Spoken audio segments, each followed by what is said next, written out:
Qué bueno que el pueblo de Dios está reunido esta noche para recibir la palabra en su corazón.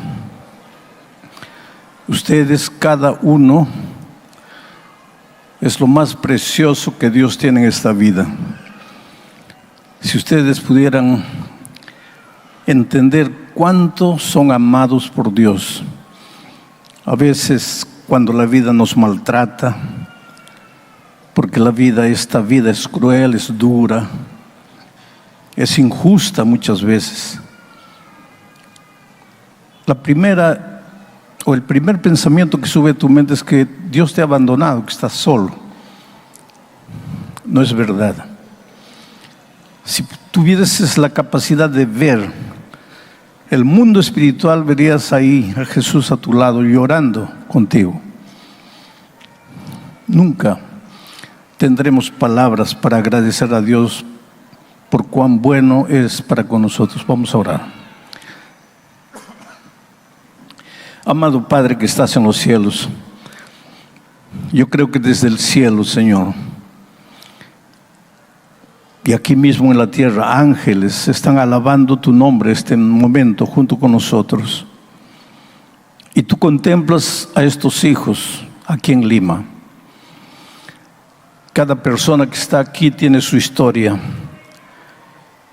Cada uno en algún momento de la vida pasa por momentos dolorosos, tristes, de derrota, de fracaso, de lágrimas, pero también momentos de alegrías, de júbilo, de gratitud.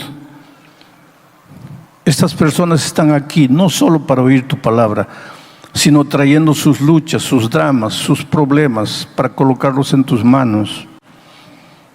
Tú que eres Dios de amor, Dios de misericordia, tú que te compadeces de tus hijos, por favor, en este momento extiende tu mano poderosa y toca la vida de cada persona que ha venido.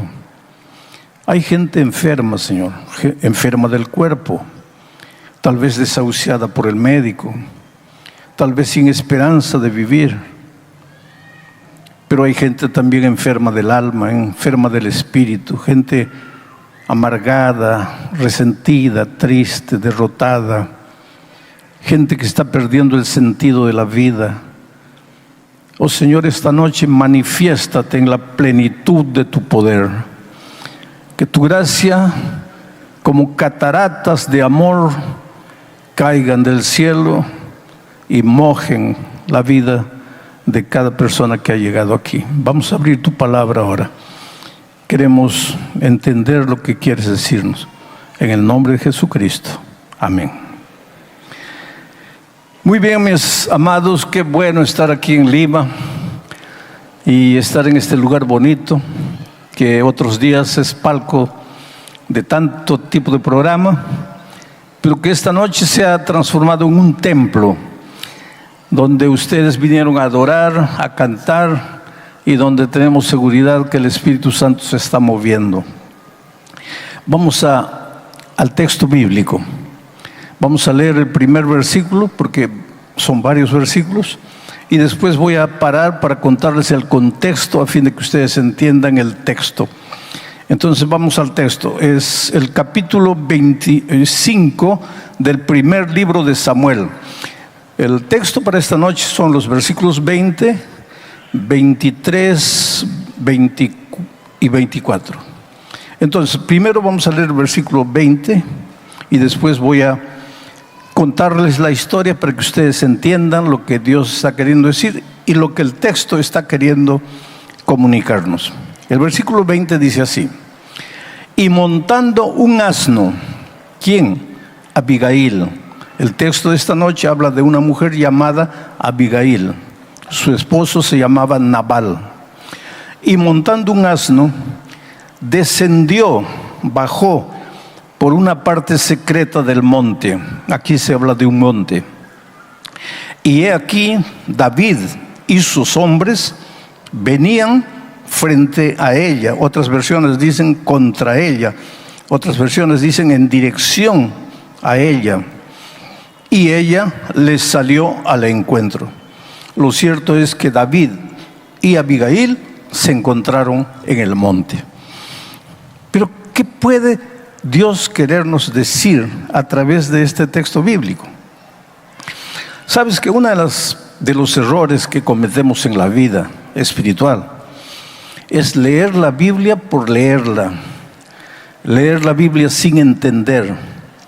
Y a veces en nuestro afán de querer leer toda la Biblia, leemos 3, 4, 5 capítulos por día, todos cansados, con sueños, pero leer, porque nos hemos propuesto terminar de leer la Biblia. Yo no digo que ese tipo de lectura de la Biblia no sirva. Claro que sirve. Pero sería mejor leer 1 o 2 versículos y reflexionar, meditar, preguntarnos qué es lo que Dios quiere decirme aquí. Vamos a decir que estás viviendo un momento difícil de tu vida, que tu esposo dice que no te ama más y que quiere separarse, y que tienen 3 hijos pequeños, y tú estás con miedo. ¿Qué va a ser de mí sin esposo, con 3 niños pequeños? Estás ansiosa.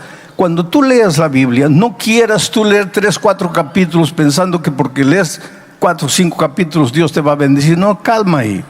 Lee un versículo, pero trata de entender para el drama que estás viviendo qué es lo que Dios te quiere decir en ese texto. Eso se llama reflexionar, pensar. El otro día me estaba preguntando a alguien: pastor, ¿usted lee un texto y comienza a sacar del texto ideas que a mí nunca se me ocurrió? Es porque no has parado para reflexionar. Ustedes me ven predicar sin papel, ¿no? Yo no tengo un bosquejo.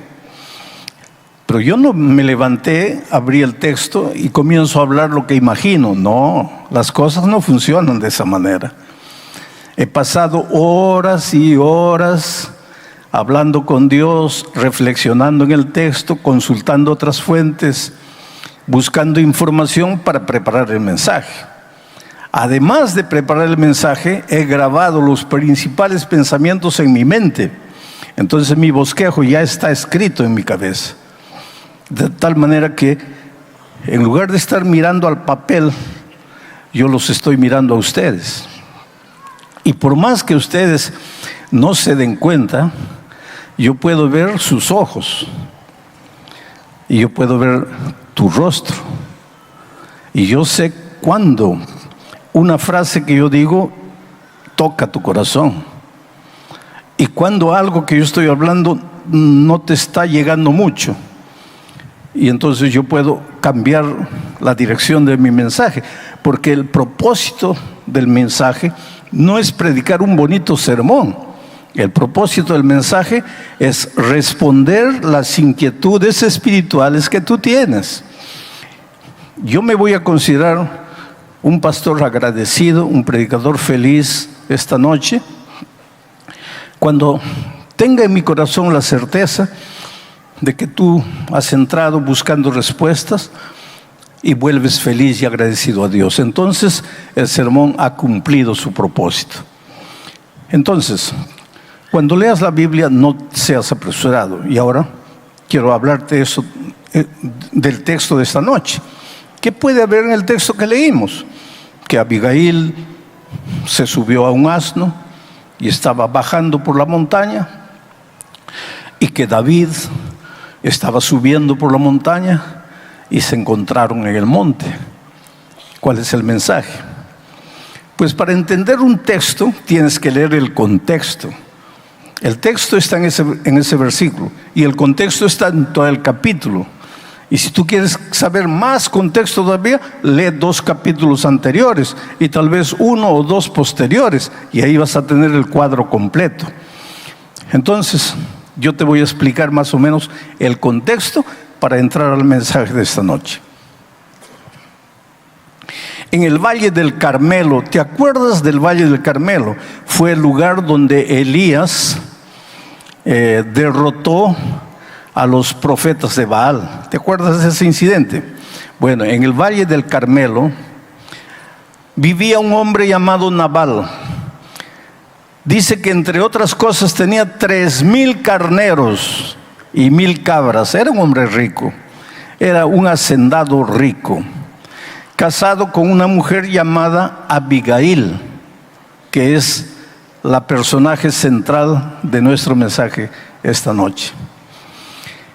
En esos días, David ya había sido ungido rey, ya era el rey de Israel. Pero Esaú todavía estaba vivo y Esaú no quería soltar el trono. Y en lugar de ceder la corona a David, lo perseguía, lo quería matar para que no ocupara su lugar. Pero es que el reinado de Israel no dependía de Saúl, dependía de Dios. Y Dios había llamado y había ungido a David como rey. Te hago una pregunta. En el trabajo,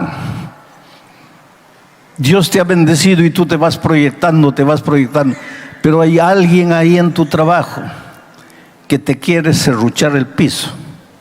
Hay alguien ahí en el trabajo que ya se ha dado cuenta que Dios te ha bendecido y que tiene miedo de ti. Y ese miedo de ti se expresa en traición.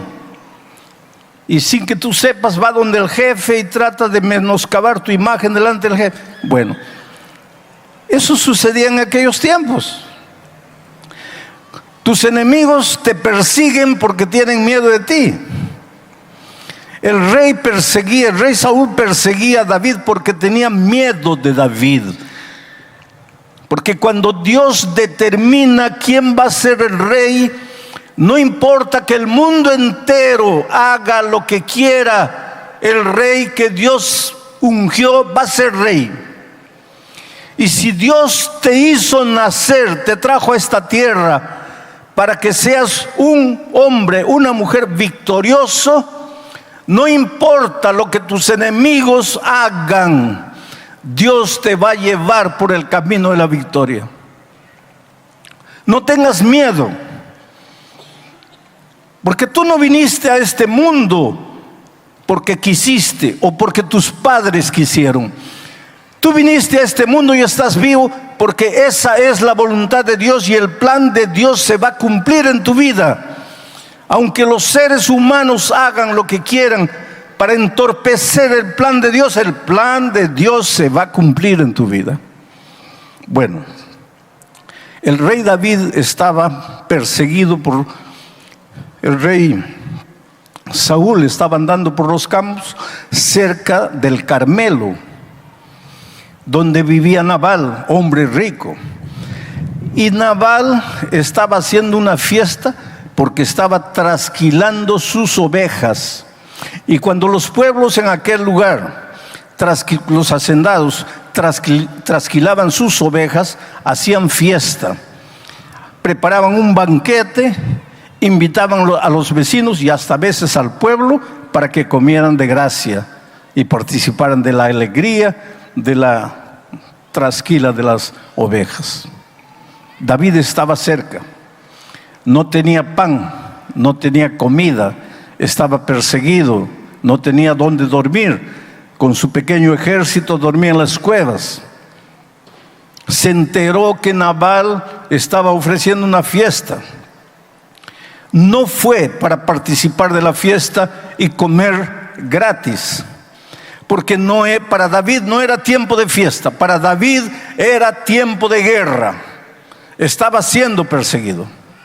Ojalá que nosotros entendiéramos un poco la capacidad de David de ver las cosas. Tiempo de fiesta es tiempo de fiesta, tiempo de trabajo es tiempo de trabajo. Tiempo de vacaciones es tiempo de vacaciones. Tiempo de cumplir el deber es tiempo de cumplir el deber. Para David no era tiempo de fiesta. Hay tiempo para la fiesta, para la celebración, para el júbilo, para la alegría. Por ejemplo, ustedes aquí en el mes de agosto, el 3 de agosto, van a tener la clausura, el encerramiento del programa Caleb en el estadio, posiblemente nacional. 40,000 personas reunidas en el estadio. Me pidieron que venga a predicar, voy a predicar. Pero esa va a ser celebración. Solo que ahora no es tiempo de celebración, ahora es tiempo de trabajo. Y todos tienen que salir y buscar un amigo, un vecino, un compañero de trabajo, de estudio, estudiar la Biblia, preparar a esas personas. En la semana de evangelismo, antes del proyecto Galeb, pues participar, trabajar, predicar. Y entonces sí nos preparamos para la fiesta del Estadio Nacional, porque tiempo de fiesta es tiempo de fiesta, pero tiempo de trabajo es tiempo de trabajo. El problema con nosotros los seres humanos es que nos gusta la fiesta, celebración, alegría, júbilo, aplaudimos, cantamos, queremos un show musical, pero cuando se trata de trabajar no trabajamos. Y con David las cosas eran diferentes. Ese no era momento de festividad. Así que David escogió 10 jóvenes de su ejército y los mandó a Nabal. Y les dijo, por favor, pídanle un poco de comida a Nabal, que es un hombre rico. Un poco de comida para ese ejército pequeño no le va a hacer falta, él es un hombre rico. Además, cuando hubo un poco de falta de pasto en las tierras de Nabal, ellos vinieron a nuestras tierras y nosotros les ayudamos a sus pastores. Ahora ha llegado el momento de que ellos pues nos devuelvan el favor que nosotros les hemos hecho. Entonces vayan y pidan comida. Y cuando los jóvenes llegaron a Nabal y le dijeron, venimos en nombre de David, este imprudente, necio Nabal, hombre rico, hombre orgulloso, vanaglorioso, hizo una pregunta interesante. ¿Y quién es David? ¿Y a mí qué me importa David? Me recuerda mucho la pregunta que Faraón le dijo cuando Moisés le dijo que había sido enviado para libertar al pueblo de Israel. Faraón preguntó, ¿y quién es Dios? ¿Y a mí qué me importa Dios? El atrevimiento de un hombre que no tiene a Dios en su corazón, el atrevimiento de un pequeño, minúsculo ser humano que se atreve a desafiar a Dios. ¿Quién es Dios? Y en este caso de Nabal, ¿quién es David? ¿A mí qué me importa David? Y los 10 mensajeros volvieron a David con el informe y le dijeron, mira, vamos a buscar ayuda en otro lado porque este hombre dice que ni te conoce, dice que ni sabe quién eres tú, no quiso ayudarnos. David era el rey, había sido ungido rey y era un rey amoroso. Al final de cuentas es un prototipo del Señor Jesucristo, del Rey de Reyes y Señor de Señores.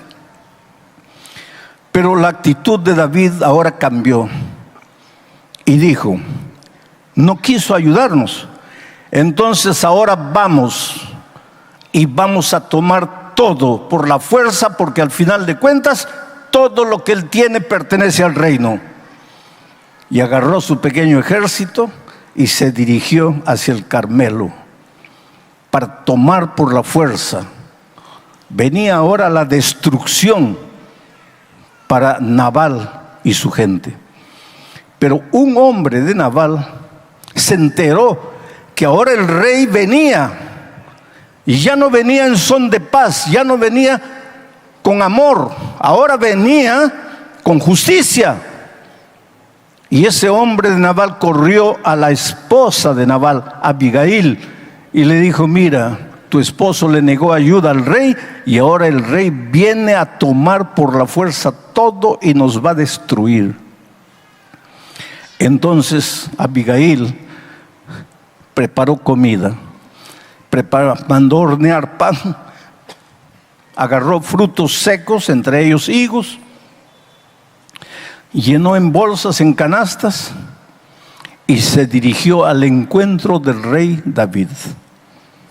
Y ahí viene el texto. Voy a pedir que coloquen el texto, nuevamente el texto inicial, el versículo 20. Ahí viene el texto. Digo, ahí viene el texto, espero que venga. Llegó, muy bien. ¿Y qué dice el texto? Y montando un asno, ¿quién? Abigail, con los panes que había preparado, con los frutos secos que tenía. montando un asno, descendió por la parte secreta del monte. Y he aquí, David y sus hombres venían frente a ella, en dirección a ella. Y ella salió al encuentro de David y sus hombres. Y este fue el encuentro de una mujer que venía a interceder por su esposo necio que le había negado al rey, de una mujer dispuesta a reconocer al rey como rey, y el encuentro del rey. Ahora yo les hago una pregunta, sin forzar el texto. ¿Ustedes se acuerdan de un monte donde el Rey de Reyes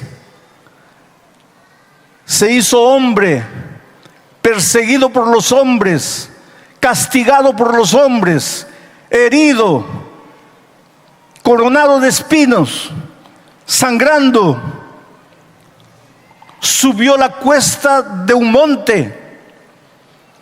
¿Para qué? Para encontrar pecadores cargados de culpa y morir por ellos y perdonarlos. En el monte Calvario nos encontramos nosotros, pobres, miserables pecadores, sin derecho a la vida, con el Rey de Reyes hecho hombre, que vino a morir en nuestro lugar la muerte que nosotros merecíamos. Miren la figura maravillosa del Antiguo Testamento proyectándose hacia el futuro, hacia el Nuevo Testamento. Ahora viene el versículo siguiente. Leamos. Y cuando Abigail vio a David, voy a pedir que dejen un poquito de tiempo el texto ahí. Y cuando Abigail vio a David, no vio a un hombre perseguido, aunque David estaba perseguido. Cuando Abigail vio a David, no vio a un hombre con hambre, aunque estaba con hambre. El Señor Jesucristo en esta tierra dijo: las zorras tienen cuevas, los pajaritos tienen nido, pero el Hijo del Hombre no tiene dónde apoyar su cabeza. Pero Abigail tuvo la capacidad de no ver a ese hombre sin cuevas, sin nido. No vio a un hombre perseguido. Tuvo la capacidad de ver al rey, al futuro rey de Israel. Y cuando Abigail vio a David, vio al rey, no dice el texto, pero el contexto nos dice, porque dice el texto: vio a David, se bajó prontamente del asno y postrándose sobre su rostro delante de David, se inclinó a tierra y se echó a sus pies. Y después le dijo: Señor. Mientras Nabal no tuvo la capacidad de ver en David al futuro rey, su esposa Abigail vio a un hombre perseguido, pero no vio a un hombre perseguido. Tuvo la capacidad de ir más allá y ver al rey, al redentor del ser humano. Oh, queridos, para muchos el Señor Jesucristo no pasa de un gran revolucionario social. Para otros no pasa de un gran maestro. Para otros no pasa de un político revolucionario de aquellos tiempos. Para otros es la fuente de una filosofía maravillosa que podría transformar el mundo. Pero yo te pido esta noche, cuando dirijas tus ojos al Señor Jesucristo, trata de verlo primero como tu Redentor, como tu Salvador, como el Dios que te ama, a quien tú le importas, el Dios que dejó su trono allá en el cielo y vino a esta tierra para humillarse y descendió a lo más profundo, se hizo siervo, y no solo siervo, murió la muerte de un delincuente. ¿Para qué? Para salvarte. ¿Y por qué? Porque le importas. No importa quién seas tú. Cuando en tus noches tormentosas la conciencia te acuse, te atormente, te diga que por la manera como estás viviendo tú no mereces el amor de Dios, Mira la cruz del Calvario. Si tú no merecieras el amor de Dios, el Señor Jesucristo no habría derramado su sangre en la cruz del Calvario. Tú eres valioso. Tu valor no se mide por la ropa que vistes. Tu valor no se mide por la apariencia de tu rostro.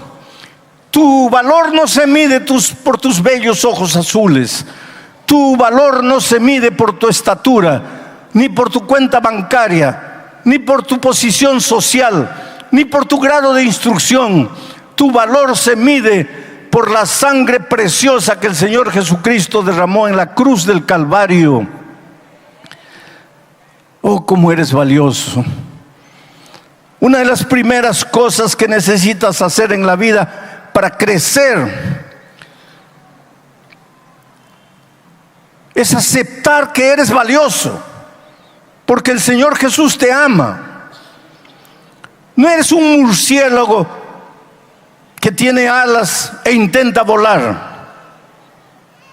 Tú eres un águila para surcar el cielo azul. No quedes satisfecho escarbando, buscando maíz en la tierra para poder comer. Abre las alas y vuela. Porque cuando el Señor Jesús murió en la cruz por ti, condenó al diablo. Y desde aquel día el diablo sabe que está derrotado. Él no tiene derecho de esclavizarte. Si has entrado esta noche aquí amarrado a algún vicio, encadenado a algún hábito, víctima de alguna pasión, pobre esclavo de algún pensamiento inmundo, en el nombre del Señor Jesucristo te digo esta noche: rompe esas cadenas, porque tu Dios es un Dios maravilloso, porque tu Salvador es un Cristo, Dios eterno, que se hizo hombre y fue tentado en todo, así como tú, pero nunca cayó. Y no cayó para probarte que es posible vivir una vida victoriosa en esta tierra. No te sujetes miserablemente a la esclavitud que el diablo quiere imponerte. No creas que porque has intentado 1 o 2 o 5 veces ya has fracasado, ya estás completamente fracasado. No, intenta una vez. Y si un día aceptaste a Cristo y te bautizaste y caíste, levántate. Y si vuelves a caer, vuelve a levantarte. En el cielo no habrá gente que nunca ha caído. En el cielo habrá gente que aunque cayó, creyó en el Señor Jesucristo, se levantó y continuó caminando. Ahora yo quiero hablarte del futuro. Y para eso voy a leer el texto de Apocalipsis, capítulo 19. Y voy a pedir que coloquen ese texto en la pantalla. Porque hoy día el Señor Jesucristo es tu Salvador. Él te ama y Él quiere salvarte. Cae a los pies de Jesús como Abigail. Llora delante de Él. Dile: Señor, yo no tengo fuerzas. Tú sabes que te amo, pero soy un pobre derrotado espiritual porque no tengo fuerzas. Soy demasiado carnal. Soy débil. Yo en el fondo quisiera amarte, quisiera seguirte, quisiera ser un soldado fiel. Yo lucho, yo me esfuerzo, pero no puedo. Señor, por favor, ten piedad de mí. Y puedes creer que el Señor Jesucristo te va a abrazar, va a depositar en tu frente el beso de su amor, de su paz. Y esta noche vas a salir de aquí transformado. Pero hoy el Señor te extiende la mano. Te pide pan, te pide agua. Es tu corazón. Dame, hijo mío, tu corazón, dice Él. Pero breve, querido, muy pronto el Señor Jesús va a regresar, pero ya no como tu Salvador, va a regresar como tu Rey. Y mira cómo Juan lo describe. Lee el versículo en la tela. Dice así: entonces vi el cielo abierto. Está Juan mirando la visión. Entonces vi el cielo abierto y he aquí un caballo blanco. En el monte era un asno, aquí es un caballo. Y he aquí un caballo blanco, y el que lo montaba se llamaba Fiel y Verdadero, y con justicia juzga y pelea. Este es el Señor Jesucristo. Pero ya no es ahora el Salvador amoroso que toca tu puerta, que te llama, que te invita. Ahora es el Rey que viene a reinar, que viene a juzgar.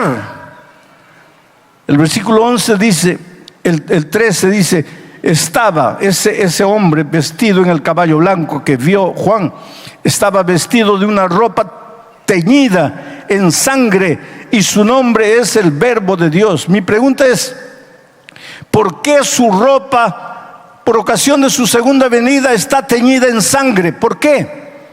Y si ustedes siguen leyendo el texto, verán que esa sangre es el jugo rojo del lagar. Porque cuando el Señor Jesucristo viene para juzgar, viene para establecer su reino. Ese día, aquellos que hoy aceptaron al Cristo Salvador, levantarán las manos al cielo para esperar al Señor Jesucristo. Y aquellos que hoy rechazaron, endurecieron su corazón, no abrieron la puerta, no tomaron la decisión, ese día correrán a las piedras, a las rocas, y dirán: caigan sobre nosotros, porque no podemos soportar el rostro del que viene en gloria y majestad. Oh, mi amigo querido, nuestra vida está en juego. Tenemos que tomar decisiones. Anoche en mi mensaje dije: casi salvo significa estar totalmente perdido. El hecho de que tú escuches la palabra de Dios y digas amén, qué maravilloso, me gustó, no te ayuda. Tienes que comprometerte con el Señor Jesucristo. Tienes que entregarle la vida, tienes que rendirte a Él. Y cuando tú lo haces, tú no tienes idea de lo que puede suceder en tu vida. Yo recuerdo la historia triste de una señora en los Estados Unidos, casada con un hombre incrédulo, igual que Nabal y Abigail. Él, terco, duro, no aceptaba la religión. Decía que la religión es una tontería para gente débil, que él era un comerciante de mucho dinero, de éxito. Él no necesitaba de esas cosas de religión, que la religión era para mujeres. Y la mujer era adventista, la esposa era adventista. Tenían 2 hijos gemelos. Una noche, era tarde, él despertó, ella no estaba en la cama, se levantó, lo que está haciendo a medianoche en la sala. Y cuando fue a la sala, vio que ella estaba en la computadora escuchando un sermón mío. Y él agarró la computadora y la tiró al suelo y la pisoteó, la reventó. Y no contento con eso, la agredió físicamente. Era un hombre malo, era un Nabal. Jesús llamaba a su corazón, Jesús tocaba la puerta de su corazón, pero él no se rendía, él no se entregaba. Un día los hijitos crecieron, con 12 años decidieron bautizarse. Y la mamá les dijo: inviten a su padre, porque tal vez si ustedes, porque él los ama, si ustedes le invitan, él va a aceptar venir a la iglesia. Y los hijitos fueron: mira, papito, este sábado nos vamos a bautizar, quisiéramos que veas nuestro bautismo. Y él les dijo: mira, yo no me meto, no digo nada, yo miro en silencio. Ese asunto de religión es asunto de tu madre. Y si ustedes quieren seguir las tonterías de ella, está bien, yo no les digo nada. Pero yo no. A mí no me hablen, a mí no me inviten. Para mí Dios no existe, yo no quiero saber nada de eso. Ahora, imagínense cómo los muchachos se sienten. Pero por más que él amaba a sus hijos, Su corazón era duro para aceptar al Señor Jesucristo. Y el tiempo fue pasando. Y un final de semana hubo una actividad en el interior, en el campo, una especie de campamento. Y todas las iglesias fueron para allá y ella también fue llevando a los muchachos. Y cuando estaban regresando en la noche del sábado, estaba lloviendo mucho. El automóvil que ella dirigía se salió de la carretera, cayó en un precipicio y murió ella y los 2 gemelos. Cuando el hombre se enteró de la muerte de su esposa, hizo tanto escándalo en la iglesia. Buscó al pastor de la iglesia y lo agredió físicamente. Ustedes mataron a mi esposa. Ustedes la llevaron al campo. Ustedes mataron a mi esposa. Después de eso, ese hombre entró en un periodo de depresión terrible. No comía, no bebía, no se levantaba, no se bañaba.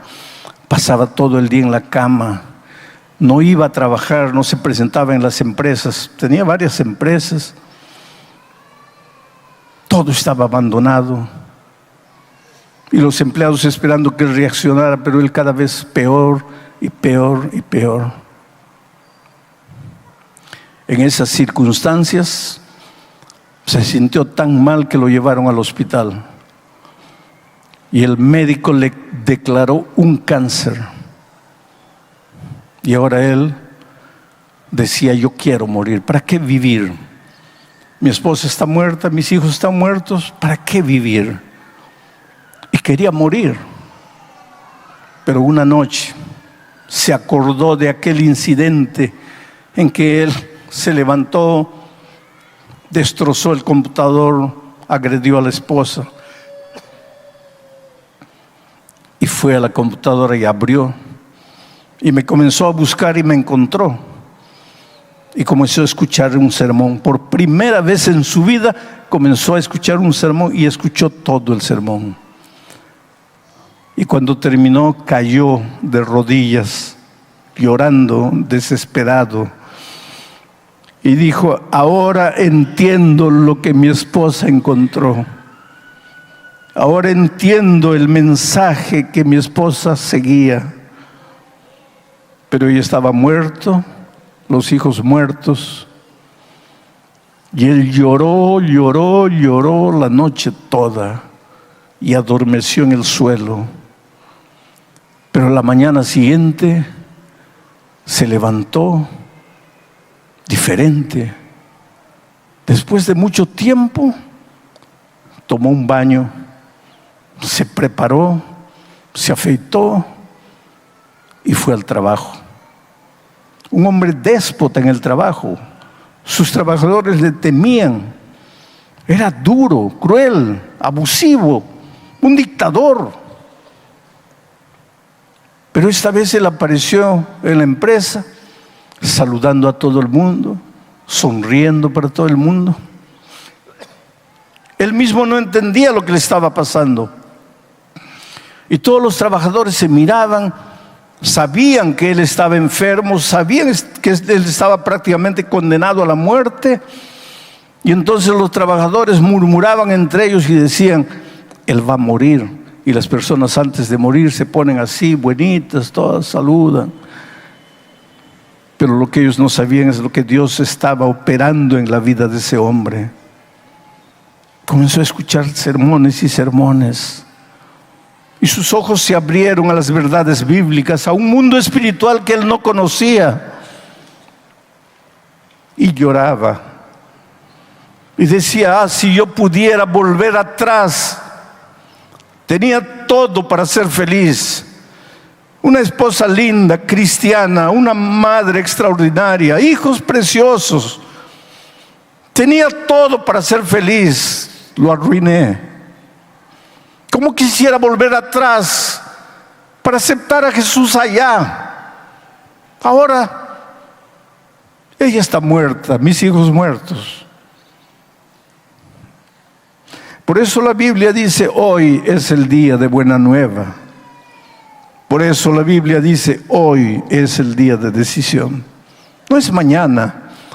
No es el próximo año, no es el próximo mes, no es cuando termines tu estudio, no es cuando te jubiles, es hoy. Porque un día tal vez quieras decidirte, pero te harás la misma pregunta que este hombre: ¿por qué no antes? ¿Por qué tuve que dejarlo para hoy?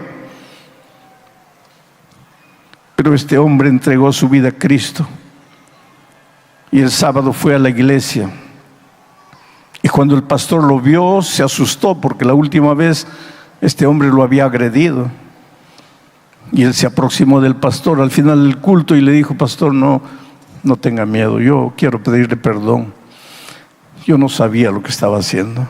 Y le contó su historia, le contó lo que estaba pasando. Y el pastor lo abrazó. Poco tiempo después él se bautizó. Sus trabajadores empezaron a amarlo porque él realmente había cambiado. Era una especie de padre para sus trabajadores. Y cuando llegó al final de año dijo: mira, ustedes reciben fielmente su sueldo, su 13º salario y todo, pero he decidido dar tanto por ciento de mis ganancias para dividirlo entre ustedes como dividendos. Una actitud extraordinaria, generosa, que la ley no exigía de él, pero quiso compartir lo que tenía de alguna manera con las personas que daban su vida para construir esa empresa. Era un hombre completamente diferente. Fue al médico para el control médico y el médico le dice: ¿qué estás tomando? Nada. No, tienes que estar tomando alguna cosa fuera de los remedios que yo te doy. ¿Qué estás haciendo? Nada. Le dice: entonces te voy a pedir que hagas otro examen porque algo está mal. Y él hizo otro examen y algunos días después el médico le dijo: mira, tenemos que hablar, si tú quieres que yo te ayude, tenemos que hablar bien claro. Dime, ¿qué es lo que estás tomando? ¿Qué es lo que estás haciendo? Porque no es normal lo que está pasando contigo. Pero yo le digo: doctor, no estoy haciendo nada. La verdad es que no estoy ni siquiera tomando los remedios que usted me da, porque yo estaba completamente desmotivado para vivir. Y el médico le dijo: entonces te voy a pedir que vayas con otro médico y hagas la consulta con él y hagas otros exámenes con él. Es un especialista. ¿Pero por qué, doctor? No te voy a decir nada. Primero haz la otra consulta. Y fue. Y algunas semanas después de unos exámenes completos, el segundo médico le dijo: mira, todos estos exámenes que me trajiste del primer médico dicen que al inicio tú estabas con cáncer, pero en tus últimos exámenes tú no tienes nada, tú estás sano, tú no tienes cáncer. Y yo he hecho los exámenes y estoy comprobando, tú no tienes nada, tú estás sano. Ese hombre salió, ni se despidió del doctor, fue a la casa y esta vez ya no lloró. Esta vez levantó los ojos al cielo y dijo: Señor, yo quiero que vengas. Yo quiero que vengas pronto. Quiero abrazar a mi esposa y mis hijos. Pero Señor, gracias. Yo no merecía vivir. Yo no tenía derecho a vivir. Y me has curado. Ahora, por favor, cúrame del alma. Ayúdame a tener paz en el corazón. Hoy es un hombre transformado por el poder de Dios. A veces encuentro gente que me dice: pastor, los milagros bíblicos ya no existen. Claro que existen, queridos. Yo viajo por el mundo y veo en tantos países cosas prodigiosas que Dios hace. ¿Y por qué no lo hace conmigo? Porque los milagros divinos ocurren cuando Dios quiere, con quien Dios quiere, porque Dios quiere. No son atribuciones humanas, son atribuciones divinas. Entonces no pidas explicación a Dios.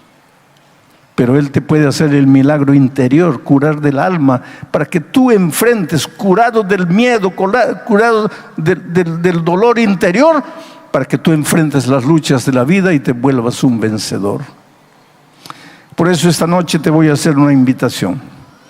Esta invitación es para que vengas al monte del Calvario, trayendo tus cuitas, tus penas, tus dolores, tus angustias, tus tristezas, montado en tu asno,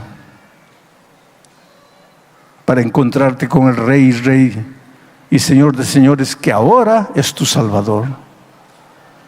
Para encontrarte como Abigail se encontró con David. Muchos de ustedes ya se han preparado para el bautismo, ya han estudiado la Biblia. Todavía no se han bautizado, pero ya han estudiado la Biblia y podrían bautizarse inclusive esta noche.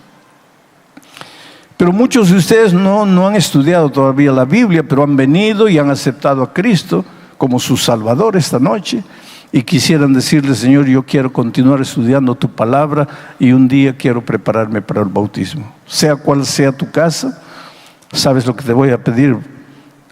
Voy a pedirle a la joven que venga para cantar, porque mientras ella canta, yo voy a pedir que tú te levantes en el nombre de Jesucristo y vengas aquí adelante entregándole la vida al Señor Jesús. Yo no sé quién eres, yo no sé cómo te llamas, pero si sientes que el Espíritu de Dios te está llamando, por favor, deja la galería allá arriba, deja la galería aquí abajo y ven. Pregunto, ¿quién es la primera persona que se levantaría? Hola, mi amigo querido, qué alegría. Vamos a la lección número 2 para el 13 de julio del año 2024. El título de la lección es Un día en el ministerio de Jesús. Y el propósito de la lección es mostrar en la versión de Marcos cómo era un día típico en la vida, en el ministerio del Señor Jesucristo. Quiero decirte que Marcos no registra mucho las palabras del Señor Jesucristo. Marcos registra los hechos del Señor Jesucristo. Marcos está preocupado con las acciones, con lo que el Señor Jesús hacía. Es interesante que una de las palabras que se repite casi 50 veces es la palabra después o luego, en otras palabras, a seguir, porque Jesús está siempre de un incidente a otro, de un evento a otro, de una acción a otra, siempre moviéndose. Por eso Marcos presenta al Señor Jesucristo como siervo, vuelvo a repetir, no siervo de los hombres, sino como siervo de Dios, pero realizando un ministerio de amor entre los seres humanos. Bueno, vamos entonces a la primera parte del estudio bajo el título de Sígueme. Leo Marcos 1, 16 al 20. Andando junto al mar de Galilea, aquí ya empezamos el relato de Marcos demostrando acción. Jesús andando, no sentado, no en la montaña hablando, sino andando junto al mar. ¿Quiénes estaban junto al mar? Los pescadores, el pueblo, los trabajadores. A Jesús le gusta estar donde tú trabajas, en la fábrica. Puedes creer que ahí en la empresa donde estás, el Señor Jesús está a tu lado, porque el Señor Jesús anda, camina, buscando los corazones, buscando, llamando a las personas. Andando Jesús, vuelvo a la lectura del texto, andando junto al mar de Galilea, vio a Simón y a Andrés su hermano que echaban la red en el mar, porque eran pescadores. Y les dijo Jesús: venid en pos de mí y haré que seáis pescadores de hombres. Y dejando luego sus redes, le siguieron. La primera vez que se registra la palabra le siguieron. Pasando de allí un poco más adelante, vio a Jacobo, hijo de Zebedeo, y a Juan su hermano, también ellos en la barca, que remendaban las redes.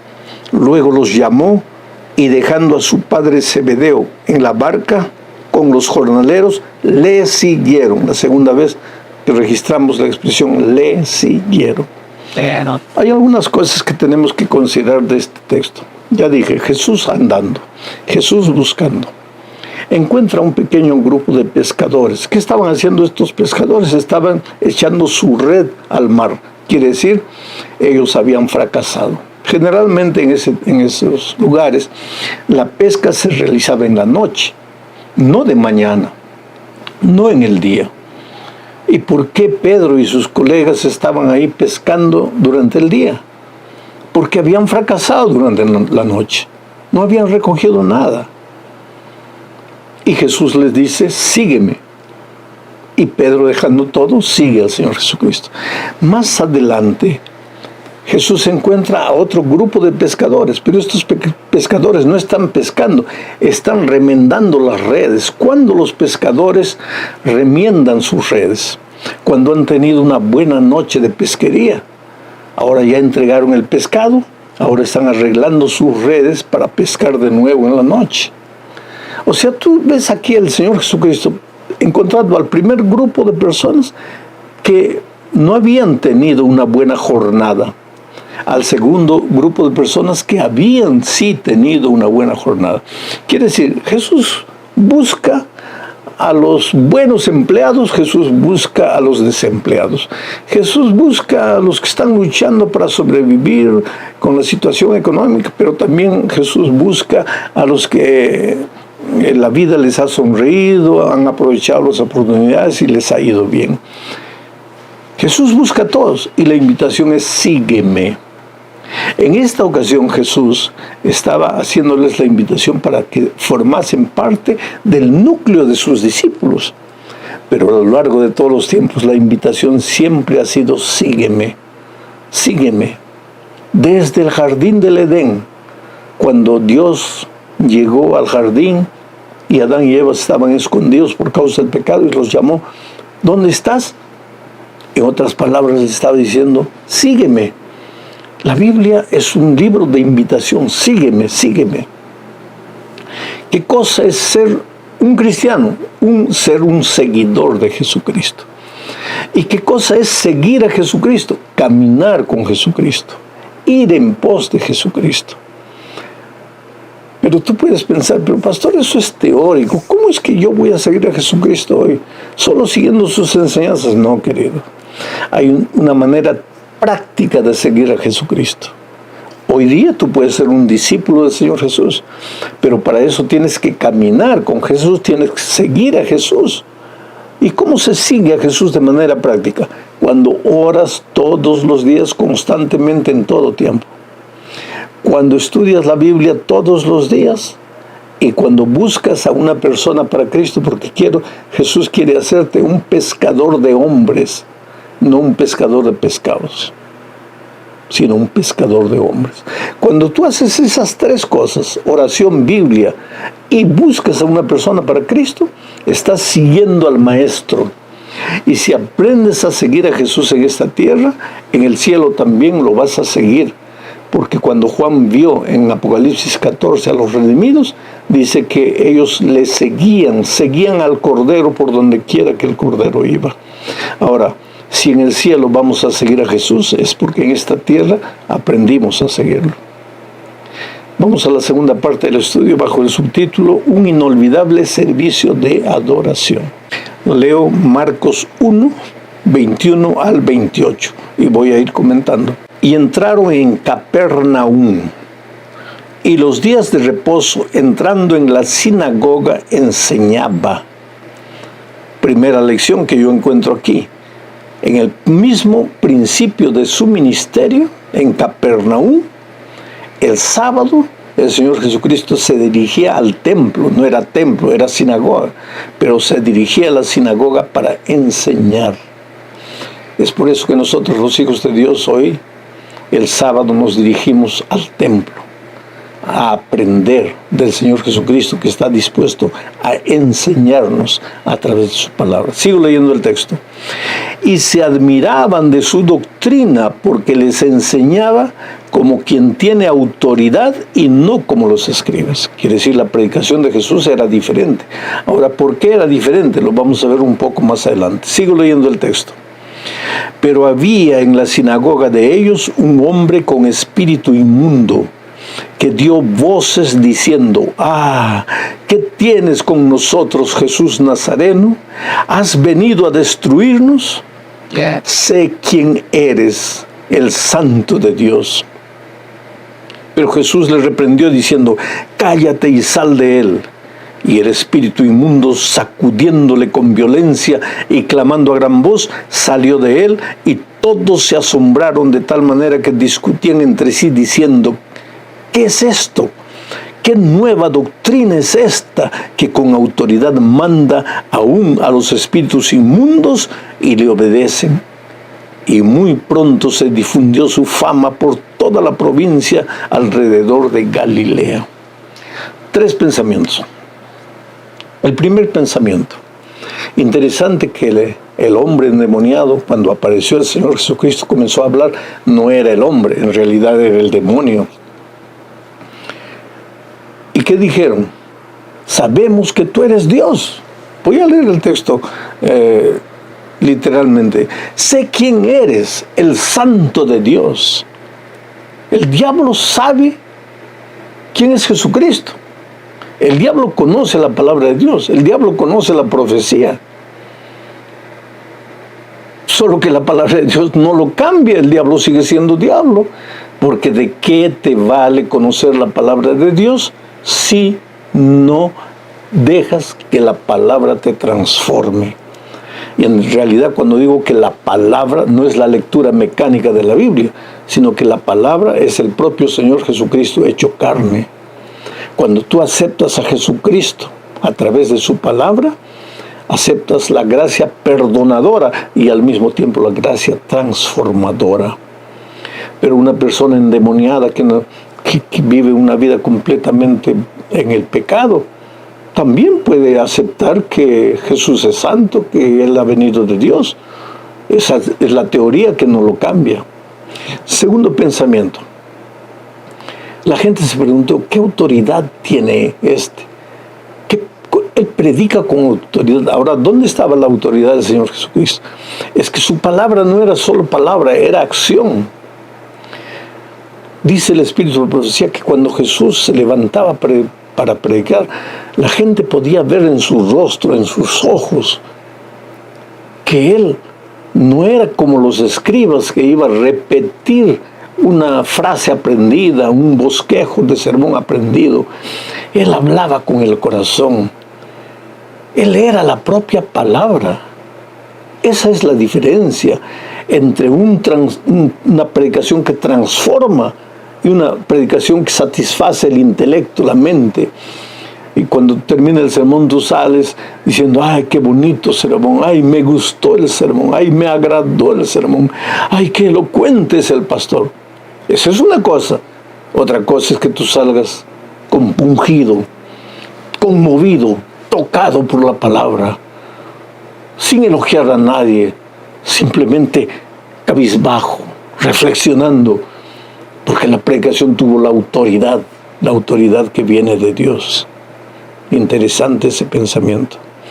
Y el tercer pensamiento de esta parte es que muy pronto se difundió la fama del Señor Jesucristo por toda la provincia alrededor de Galilea. ¿Por qué? Porque su predicación era poderosa, porque su predicación no consistía solamente en palabras, su vida, su corazón, porque Jesús era el hombre de Dios, era el Dios hecho hombre, venido a este mundo, y vivió como el Dios que era, hombre de Dios, varón de dolores, transmitiendo no solo una teoría, sino tratando de llevar a los hombres a vivir de una manera completamente diferente. Vamos a la tercera parte, bajo el subtítulo Más ministerio sabático. Marcos 1, 29 al 34. Dice: al salir de la sinagoga, vinieron a casa de Simón y Andrés con Jacobo y Juan, y la suegra de Simón estaba acostada con fiebre. Enseguida le hablaron de ella. Entonces él se acercó y la tomó de la mano y la levantó. E inmediatamente le dejó la fiebre y ella le servía. Cuando llegó la noche, luego que el sol se puso, le trajeron todos los que tenían enfermedades y a los endemoniados, y toda la ciudad se agolpó a la puerta, y sanó a muchos que estaban enfermos de diversas enfermedades, y echó fuera muchos demonios, y no dejaba hablar a los demonios porque le conocían. Algunos pensamientos de este texto que acabo de leer. Jesús había expulsado el demonio. En la parte anterior ya vimos eso, en el día sábado, en la sinagoga. Cuando terminó el culto en la sinagoga, cuando terminó el milagro de la expulsión del demonio, el Señor Jesucristo se dirigió a la casa de la suegra de Pedro, que estaba ahí en Capernaum. Pero la suegra de Pedro estaba enferma. Enseguida le contaron a Jesús. Y Jesús nuevamente opera un milagro en sábado. Se acerca de la suegra de Pedro, la toca y la cura de la fiebre. Ahora me impresiona este segundo pensamiento. El texto dice que inmediatamente la fiebre le dejó y ella empezó a servir al Señor Jesucristo y a los discípulos, a preparar el almuerzo. Quiere decir, cuando Jesús te salva para que sirvas. Cuando Jesús te libra de tu pasado, te sana, te cura espiritualmente, no es para que permanezcas en la inercia, en la contemplación, es para que empieces a servir. ¿Cómo? De cualquier manera, en el templo de Dios, en la iglesia de Dios, predicando el Evangelio, compartiendo tu fe. Jesús no salva para que te quedes sentado simplemente yendo una vez por semana a la iglesia a adorar. Jesús te salva para que seas un siervo útil, una sierva útil. Y eso es lo que la suegra de Pedro hizo. Cuando llegó el final de ese sábado, allá en la puerta de la casa de la suegra de Pedro, había agolpado una multitud que traían ciegos, enfermos, cojos, endemoniados. Y Jesús curó, sanó, libertó a esa gente enferma. Es por eso que digo que Marcos no registra tanto palabras del Señor Jesucristo, registra más hechos, acciones, porque el Evangelio no es solamente teoría, el Evangelio consiste en vidas transformadas, gente sanada, pero sanada para servir. Vamos a la cuarta parte de este estudio bajo el subtítulo de El secreto del ministerio de Jesucristo. ¿Dónde estaba el secreto de su predicación poderosa, de su vida de milagros? ¿Dónde estaba el secreto? ¿Por qué los demonios temblaban en su presencia? ¿Porque era Dios? Sí, era Dios, pero había nacido como hombre, había venido como hombre a esta tierra. Como un ser humano había sido bautizado. Dirigido por el Espíritu, había ido al desierto, había enfrentado la tentación, había luchado. Pero, ¿dónde estaba el secreto de la vida victoriosa de Cristo? Leo Marcos 1, 35 al 39. Levantándose muy de mañana, siendo aún muy oscuro, Jesús salió y se fue a un lugar desierto, y allí oraba. Y le buscó Simón y los que con él estaban, y hallándole le dijeron: todos te buscan. Él les dijo: vamos a los lugares vecinos para que predique también allí, porque para esto he venido. Y predicaba en las sinagogas de ellos en toda Galilea y echaba fuera los demonios. Nadie vivió como Jesús vivió, simplemente porque nadie oró como Jesús oró. A veces vivimos así tan envueltos en este mundo, que los amigos, que esto, que aquello, que lo otro. No tenemos tiempo para permanecer a solas. ¿Cómo es bueno retirarnos? quedarnos a solas con Jesús, conversando con Él, abriéndole tu corazón, diciéndole que eres un ser humano débil, que necesitas de la fuerza del Señor Jesucristo. Eso le va a dar poder a tu predicación, a tu palabra.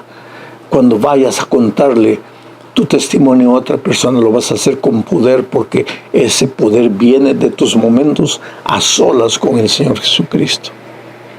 Otra cosa interesante del texto que acabamos de leer: Pedro y otros llegaron a Jesús y le dijeron: Señor, hay mucha gente que te está esperando allá. Y Jesús le dijo: sí, pero no voy ahí, aquí. Vamos a otros lugares. Hay otra gente que necesita en otros lugares. ¿Y por qué?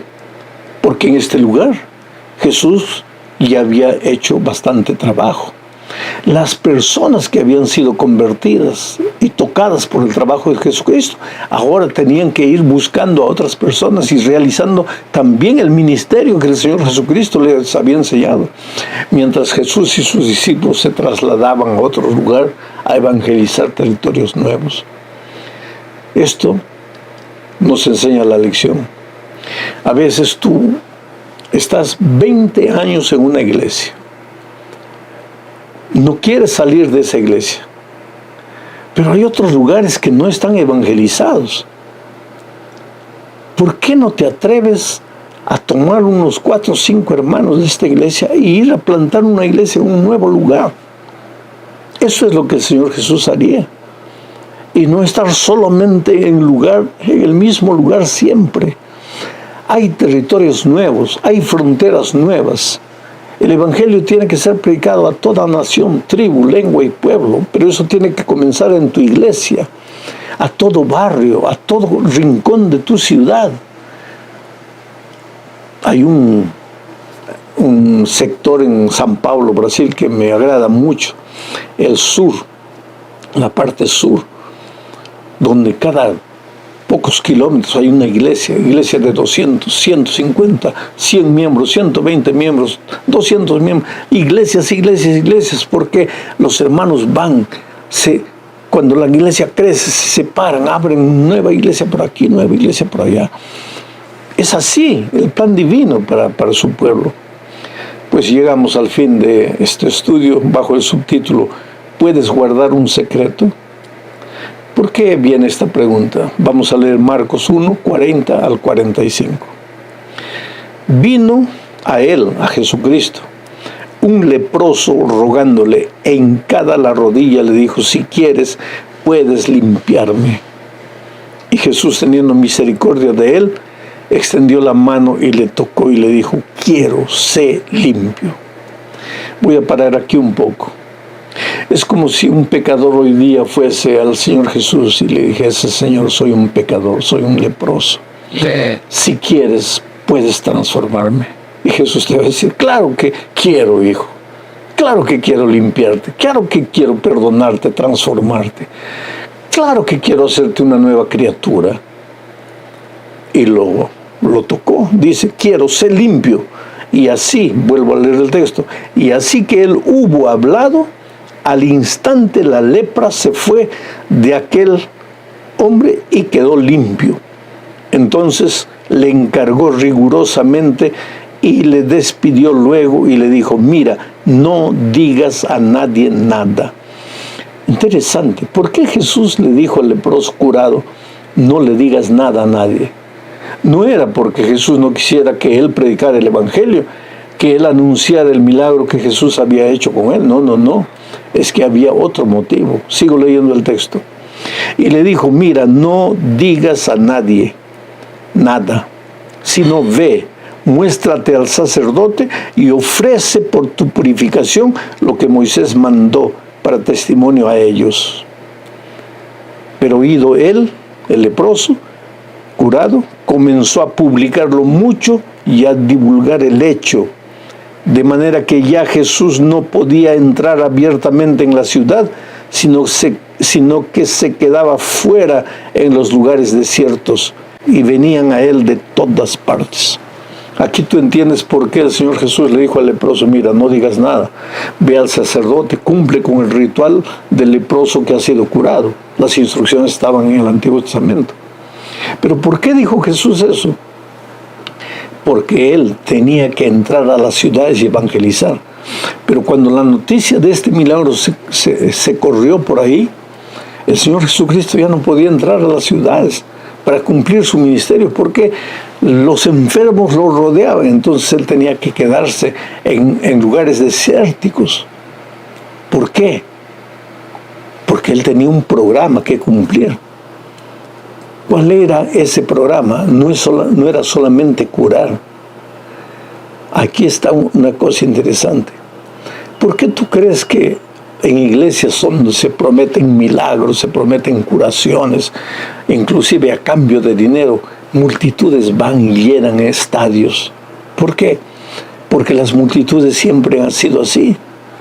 Estamos buscando la solución de nuestros problemas inmediatos y nos olvidamos que nuestro verdadero problema es el pecado, y que curados del pecado nuestros otros problemas desaparecerán. Pero es que el hombre carnal no tiene capacidad de distinguir. Él solo tiene necesidad de sus necesidades inmediatas, que falta dinero, que falta salud, que falta casa, que falta empleo. Claro que esos son problemas.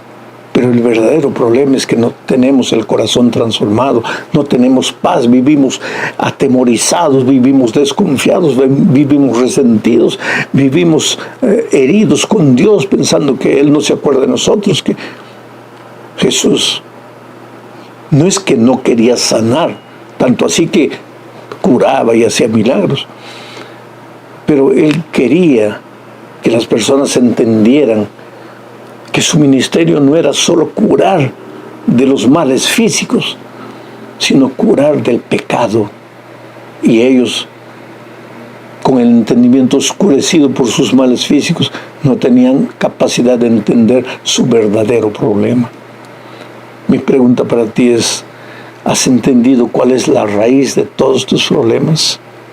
¿O piensas que tu problema es solo empleo, dinero, casa? El verdadero problema está en el corazón. Cuando Jesús llega a la vida, llega para curar el corazón. Con tu corazón curado, tú miras la vida de manera diferente y encuentras la salida que antes no encontrabas, porque antes no tenías paz en el corazón. Que Dios te bendiga ricamente. Hasta la próxima semana. Un abrazo, muchas bendiciones para ti en esta semana que estamos empezando, porque generalmente la lección sube al aire el domingo. Tú tienes tantos desafíos esta semana, no tengas miedo. Dios está contigo, Dios te acompaña, Dios va ayudándote a vencer las dificultades, llenándote de poder, sacando el miedo de tu corazón. El viernes, cuando llegue ya el sábado, tú te vas a dar cuenta que esta semana mismo Dios ya hizo mucho. Hola, mi amigo querido, qué alegría, estamos aquí juntos nuevamente. Gracias a Dios por la vida, por la salud, ¿sabes? Aunque hayan dificultades en tu vida, aunque haya problemas, no desesperes. Jesús está en el control de la vida. Para eso tienes que buscarlo todos los días en oración, a través del estudio de la palabra. Y eso te fortalece, porque todos en realidad enfrentamos dificultades. Esta vida es la permanente solución de problemas. No hay nadie que pueda decir que no tiene problemas, pero cuando tienes a Jesús en el corazón, nada es imposible de ser vencido. Entonces vamos a la lección número 3 para el 20 de julio del año 2024. El título de la lección: controversias. ¿Por qué controversias? Porque vamos a ver algunas historias del capítulo 2 de Marcos, donde los fariseos viven preguntando, viven cuestionando, viven discutiendo los hechos de Jesús. Están atentos a cada palabra, y si no pueden agarrarlo por la palabra, están atentos a cada acción de Jesús para ver dónde Él erró, para acusarlo, para criticarlo, para condenarlo y finalmente, como veremos más adelante, llevarlo hasta la cruz del Calvario. Pero el Señor Jesucristo no estaba preocupado en contradecir, no estaba preocupado en explicar. Él hacía y sabía lo que estaba haciendo. Sabes, querido, a veces perdemos tiempo cuando estamos queriendo explicar o contestar o responder las críticas, lo que las otras personas hablan de nosotros. No pierdas el tiempo. Tú tienes una misión en la vida y tú camina atrás de la misión. Tú tienes a Cristo en la vida, sigue al Señor Jesucristo. Que no te importe lo que las otras personas digan, a no ser que las otras personas están diciendo algo que tú, reflexionando, llegas a la conclusión de que tienes que corregir, tienes que cambiar, entonces tienes que hacerlo. Vamos a empezar leyendo el texto bíblico, Marcos capítulo 2. El propósito de la lección, pues, de esta semana es mostrar que las historias registradas en la Biblia tienen una razón de ser. No están solamente por hacer historia. Las historias traen lecciones y vamos a estar atentos a esas lecciones que Marcos presenta. El primer subtítulo de la lección es la curación de un paralítico. Y en esta historia veremos que el pecado paraliza el alma. Y al paralizar el alma, pues te paraliza todo en la vida. Es terrible cargar el peso de la culpa. Vamos al texto entonces. Marcos 2, 3 al 7 dice: entonces vinieron a él unos trayendo un paralítico que era cargado por 4. Y como no podían acercarse a él, a Jesucristo, a causa de la multitud, descubrieron el techo de donde estaba y haciendo una abertura, bajaron el lecho en que yacía el paralítico. Al ver Jesús la fe de ellos, dijo al paralítico: hijo, tus pecados te son perdonados.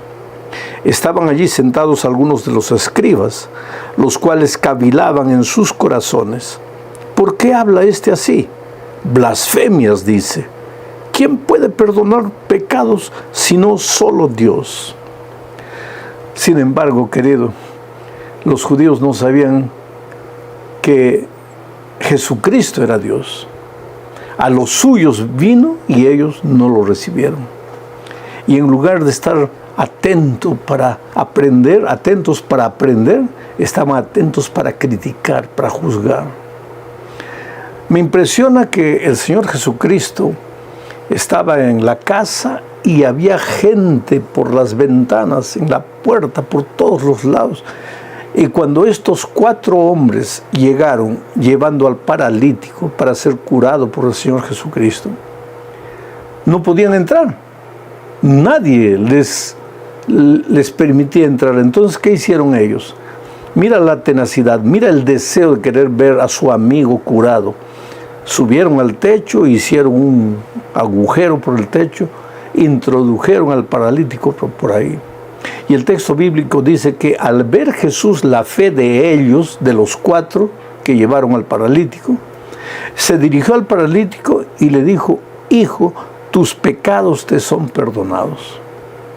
Me impresiona la expresión al ver Jesús la fe de ellos. Ahora, no quiere decir que Jesús curó al paralítico por causa de la fe de ellos.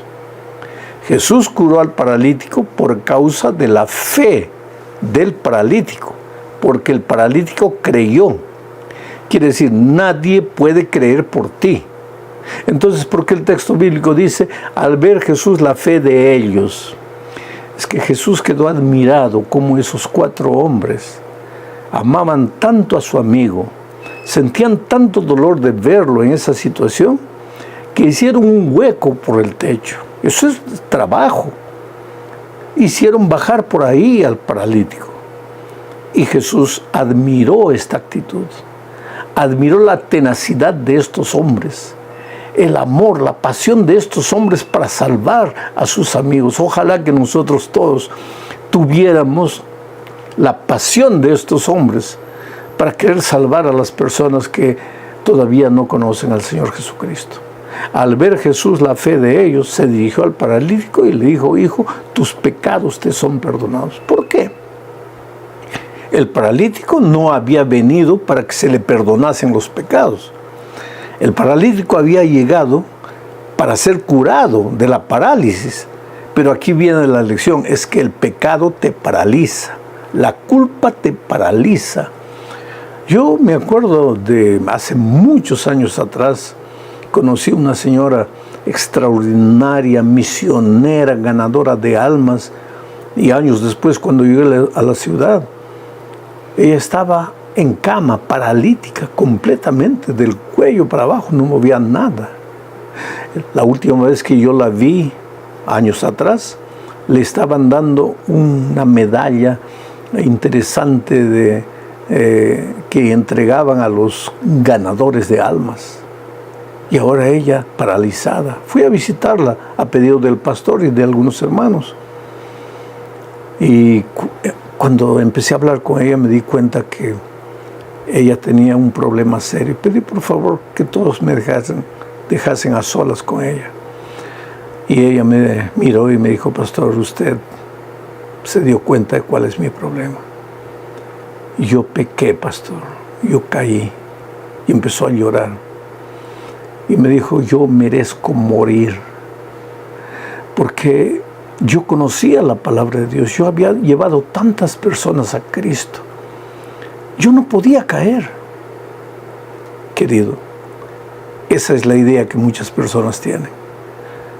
No, fulano no podía caer. ¿Por qué no podía caer? ¿No es un ser humano?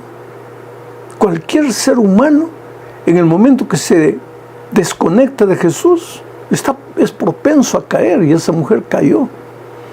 Y su mente le decía: mereces morir. Y el peso, la culpa, había trabajado en su mente de tal manera que había paralizado su cuerpo. Prácticamente la quería matar, solo no podía cortar el cordón de la vida, que eso pertenece a Dios. Entonces, por eso digo que la culpa paraliza.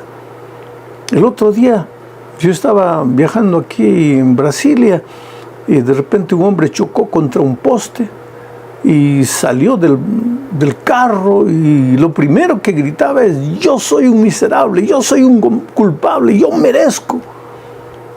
Tú te das cuenta del peso de la culpa. Yo no sé cuál era el problema de ese hombre, pero él decía: yo merezco, yo tengo la culpa. Evidentemente la culpa atormenta a la persona. Cualquier cosa que te sale mal, inmediatamente ya piensa: la culpa, la culpa. Por eso el Señor Jesucristo, que sabía que el problema de este hombre no era físico, sino que era espiritual, le dijo: tus pecados te son perdonados. Pero ahí aparecen los fariseos, y en su corazón comienzan a cavilar y dicen: pero ¿quién es este? ¿Qué blasfemia se está diciendo? Solo Dios tiene el derecho de perdonar pecados. Pero es que Jesucristo era Dios, solo que ellos no lo aceptaban como Dios. Oh, querido, Jesucristo siempre está con la mano extendida, tratando de perdonar, de curar, de sanar. Déjate sanar por el Señor Jesucristo. Vamos al segundo subtítulo de la lección: el llamado de Leví y la pregunta acerca del ayuno. Para esto leo Marcos 2, 13 y 14. Dice así: después volvió a salir al mar, y toda la gente venía a él y les enseñaba. Y al pasar vio a Leví, hijo de Alfeo, sentado al banco de los tributos públicos, y le dijo: sígueme. Y levantándose le siguió. Este Leví era Leví Mateo, descendiente de la tribu de Leví, judío. Sin embargo, se había desviado de la fe.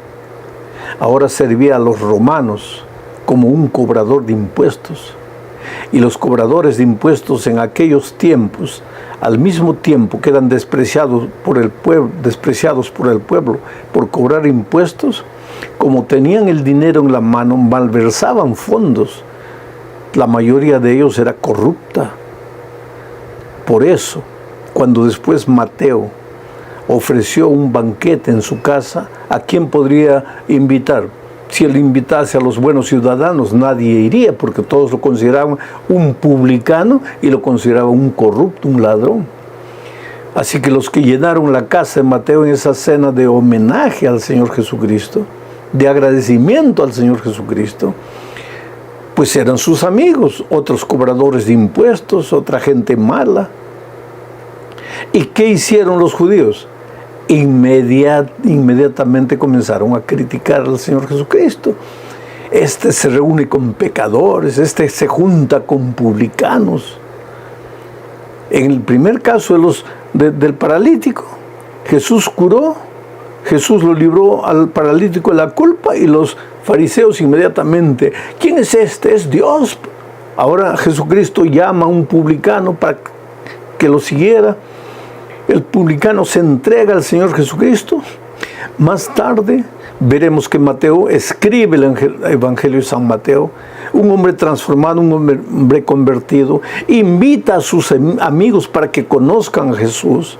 Y ahora vienen los fariseos a criticarlo, a condenarlo. ¿Por qué se junta? ¿Por qué se viste de esta manera? ¿Por qué se conduce de esta manera? ¿Por qué se porta de esta manera? En lugar de entender que el Señor Jesucristo había venido a morir por los pecadores, a salvar por los pecadores, ellos que se consideraban demasiado justos, critican al propio Señor Jesucristo. Oh, tú dirás, oh querido, pero ya los fariseos ya pasaron de moda, ya se quedaron en la historia. No, querido. Los fariseos continúan vivos, criticando, juzgando. ¿Por qué dijo así? ¿Por qué hizo esto? ¿Por qué? Porque siempre fue así. Ahora, si el Señor Jesucristo se hubiera distraído a estar discutiendo con ellos, habría perdido el tiempo. Bueno, entonces los fariseos le hacen una pregunta al Señor Jesucristo. ¿Por qué tus discípulos no ayunan? Porque los judíos ayunaban tradicionalmente 2 veces por semana. Pero parece que los discípulos del Señor Jesucristo no ayunaban. Ahí el Señor Jesucristo les presenta una ilustración para hacerlos pensar. Jesucristo trata de explicar para ellos que hay diferencia entre la religiosidad y la espiritualidad. Ser una persona espiritual es una cosa y ser un hombre religioso es otra cosa. El religioso está preocupado por las formas de la religión. El hombre espiritual está preocupado por las cosas del fondo, por la verdadera raíz del problema. Entonces leo ahora Marcos 2, 12 y 22. Dice así: nadie pone remiendo de paño nuevo en vestido viejo. De otra manera, el mismo remiendo nuevo tira de lo viejo y se hace peor la rotura. Y nadie echa vino nuevo en odres viejos. De otra manera, el vino nuevo rompe los odres y el vino se derrama y los odres se pierden. Pero el vino nuevo en odres nuevos se ha de echar. En primer lugar, yo quiero colocar ahí en la tela, ustedes van a ver un odre. Un odre era una vasija preparada de cuero, cosían por los lados. Tú estás viendo la figura ahí. Y ahí se guardaba líquido, se guardaba agua para ir al desierto bebiendo agua. Y también se colocaba el jugo de uva para ser fermentado y producir vino. Pero para que el jugo de uva se fermentase, pues se hinchaba. Y hinchaba el odre. De tanto usar el odre quedaba viejo. Y si tú colocabas vino nuevo, o sea, jugo de uva, y tapabas eso en un odre viejo, al hincharse el vino, al fermentarse, el odre viejo se rompía. Entonces nadie coloca vino nuevo en odre viejo. Y en el ejemplo del paño, Jesús dice, nadie para parchar una ropa vieja coloca un pedazo de paño nuevo. ¿Por qué? Porque en la primera lavada, en esos tiempos los paños no tenían la técnica de hoy. En la primera lavada el paño se encogía. Y si tú habías remendado un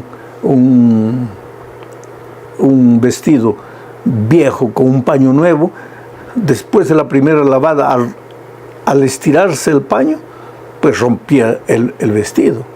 Lo que el Señor Jesús estaba queriendo decir aquí, oye, no estés preocupado con la forma de las cosas, preocúpate con el fondo. que si ayunó, que si no ayunó. ¿Cómo está tu relación con Cristo? ¿Cómo está tu vida espiritual? No andes preocupado por lo que los hombres pueden ver, preocúpate por lo que solo Dios puede ver y que está en tu corazón. Naturalmente que si estás en armonía con Dios, con sus enseñanzas, lógicamente eso se va a notar en tu vida exterior.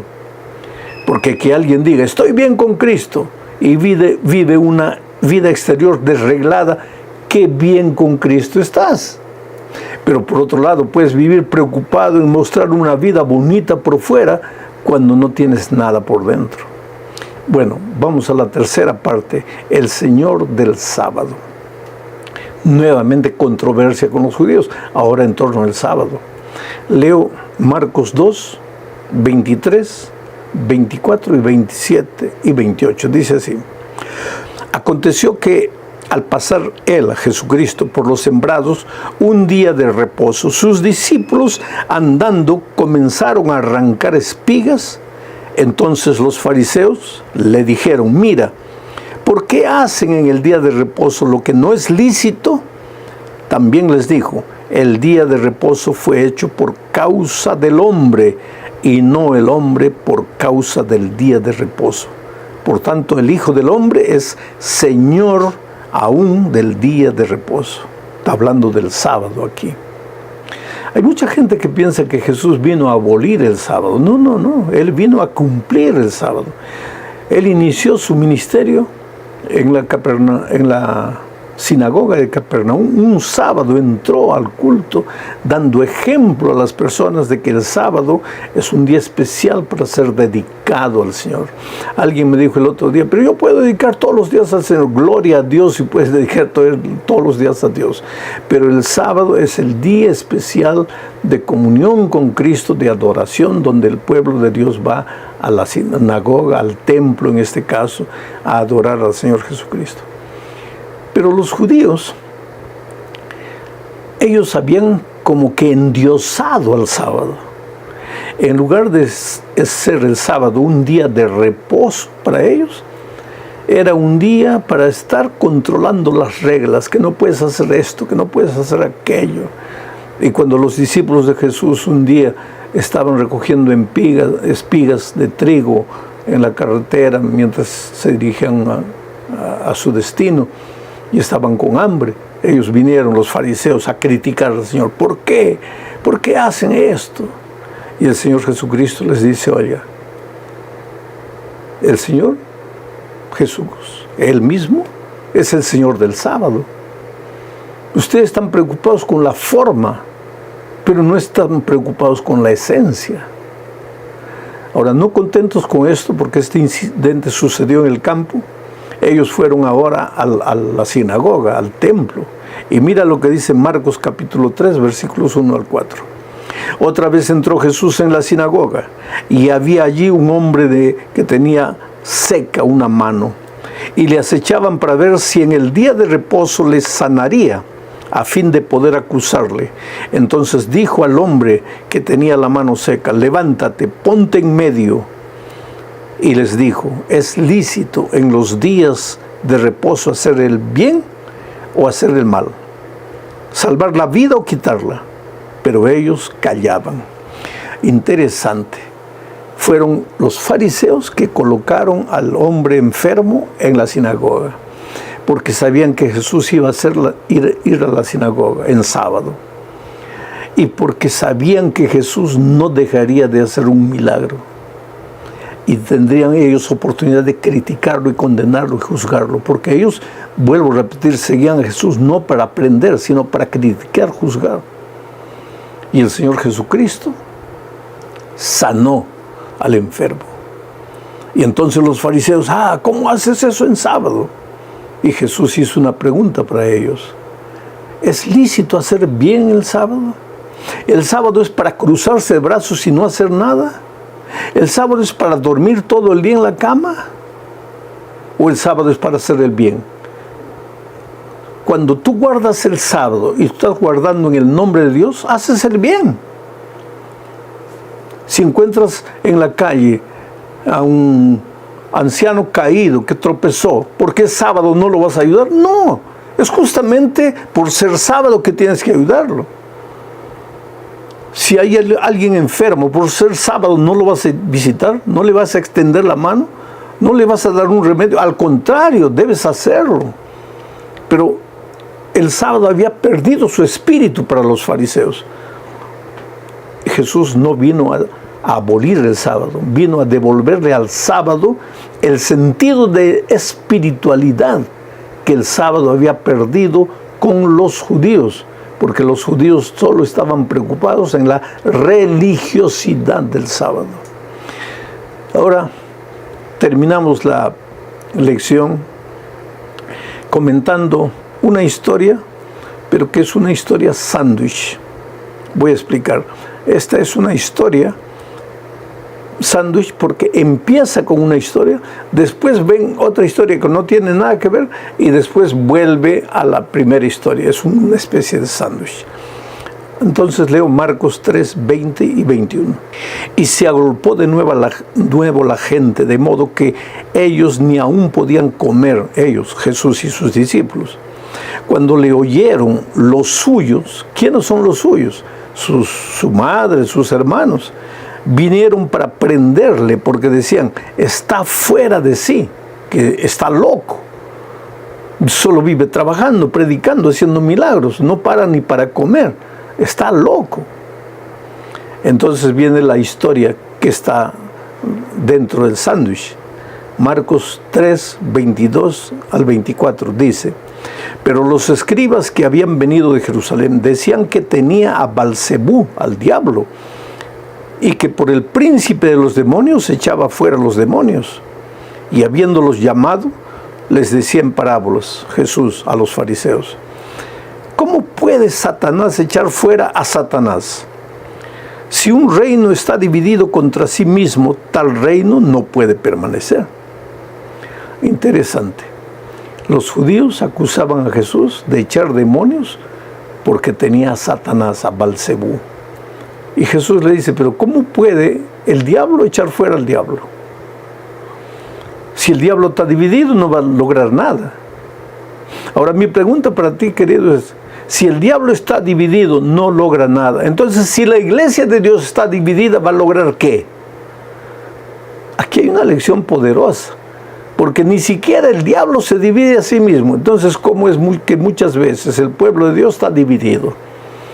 Que una iglesia está dividida, que una iglesia tiene que salir allá porque peleó con los otros hermanos aquí. No, eso no puede ocurrir, porque si queremos hacer algo en la vida, tenemos que ser un pueblo unido.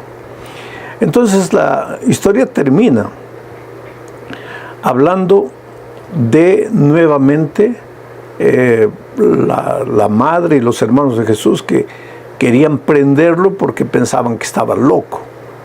Entonces Marcos 3, 31 al 35 dice lo siguiente. Vienen después sus hermanos y su madre, y quedándose afuera enviaron a llamarle. Y la gente que estaba sentada alrededor de él, de Jesús, le dijo, tu madre y tus hermanos están afuera y te buscan. Jesús les respondió diciendo, ¿quién es mi madre y mis hermanos? Y mirando a los que estaban sentados alrededor de él, dijo, he aquí mi madre y mis hermanos, porque todo aquel que hace la voluntad de Dios, ese es mi hermano y mi hermana y mi madre. Qué lección tremenda, querido. En este incidente, esta historia sándwich, primero aparecen los hermanos y la madre de Jesús, los suyos, y dicen, está loco, quieren prenderlo. Después aparecen los judíos y le dicen, no, este está con el diablo. Y después vuelve la historia a la madre y los hermanos, que quieren sacarlo de ahí y mandan mensajeros, llámenlo. Y Jesús dice, no, yo no tengo madre ni hermanos.